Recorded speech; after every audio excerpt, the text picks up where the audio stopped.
قولوا ما شاء الله. شايفين؟ روعة روعة روعة.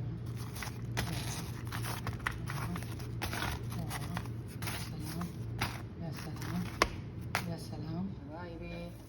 السلام عليكم ورحمة الله وبركاته حبايبي. هذه الخلطة عبارة عن بصل، سبانخ خضراء، زعتر أخضر، بطاطس مسلوقة، زيت زيتون، سماق، بس فقط. هذا هو. إن شاء الله ينال إعجابكم. فطاير بالبطاطس مع السبانخ والزعتر، تجربة ابتكار حلو جديد، جربوه. تابعوني. عجن دقيق البر، حبة البركة هذه حق السبانخ مع البطاطس. تابعوني، خليها تخمر وتشوفوا للنهاية.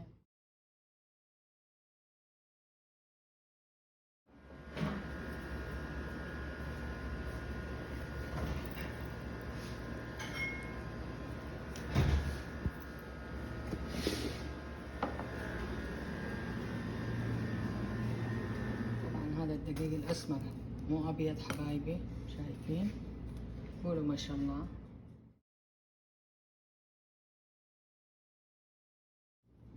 شوفوا، ما هو معجن مقرمش.